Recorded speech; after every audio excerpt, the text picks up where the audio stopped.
E aí, tudo bem? Sou Alfredo Oliva, professor universitário, e vou falar hoje sobre um livro de uma psiquiatra brasileira que era uma grande admiradora de Carl Gustav Jung. Vou falar sobre um livro bem interessante, Imagens do Inconsciente, com 271 ilustrações, também um livro publicado pela editora Vozes. Um livro bem interessante, isso porque a doutora Anísia da Silveira se tornou bastante conhecida no cenário nacional quando, há poucos anos passados, foi feito um filme sobre a vida dela, Nise, no coração da loucura. Eu não sou capaz de fazer aquilo. Eu queria saber. Sai, capeta! Em função do filme, passei a conhecê-la e descobri que ela era uma junguiana, uma admiradora do pensamento de Carl Gustav Jung. E aí, então, eu fui procurar os livros dela para poder ler e encontrei esse livro fantástico. É um livro bastante interessante porque ela trabalha com o inconsciente, trabalha com a associação entre inconsciente e arte. E ela usou, nas décadas de 40, 50 do século 20, usava a arte como uma estratégia de terapêutica. Então, a doutora Anísia contestava muito os métodos utilizados pela psiquiatria das primeiras décadas do século 20, que envolvia algumas formas que nós consideraríamos na atualidade violentas, né? Choques, banhos frios ou, em limites extremos, a extração de parte da região cerebral que era, por exemplo, responsável pela produção de alucinações. Então, ela conseguiu um contato bastante interessante com os pacientes através da arte, né? Vamos lembrar que aqui se tratam fundamentalmente de pacientes esquizofrênicos, então pacientes com alguma dificuldade de verbalizar aquilo que eles estavam sentindo, pacientes num estado mais de submersão no inconsciente, pessoas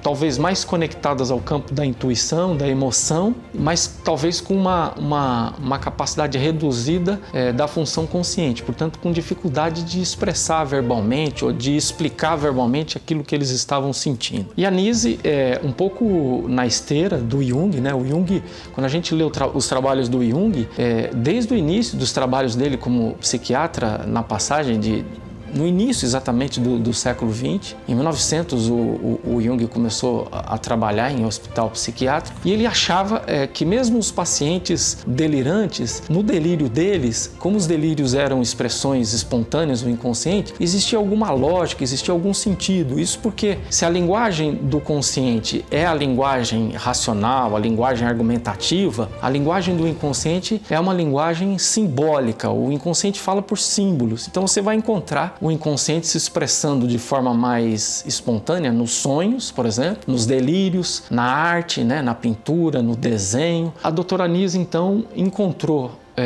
nos escritos teóricos do Jung uma inspiração para poder encontrar uma forma alternativa de tratamento de pacientes esquizofrênicos. Ela teve bastante dificuldade, encontrou bastante resistência, mas depois, alguns anos depois, ela começa então a colocar na forma de livro, recolheu vários desenhos, várias fotos de desenhos, de pinturas de seus pacientes e escreveu um trabalho argumentativo explicando isso, explicando o seu trabalho, a conexão do seu trabalho com o campo da arte, e resultou nesse livro que eu vou naturalmente mostrar um pouco mais de detalhes para você, né? Basicamente, a ideia dela é que essas pessoas conseguem expressar através da linguagem artística aquilo que elas não estão conseguindo expressar através da linguagem verbal. Às vezes, você vai perceber, por exemplo, que às vezes um paciente, ele começa fazendo desenhos abstratos ou desenhos sem nenhuma figuração. E à medida que eles vão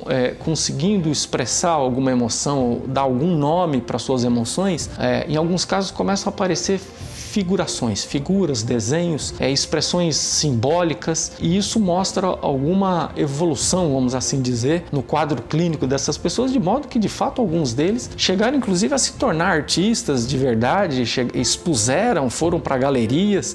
A doutora Anísia conseguiu, inclusive, ir para a Europa, se encontrou com Jung, levou desenhos, levou fotos de pinturas dos seus pacientes, e isso foi uma experiência muito legal.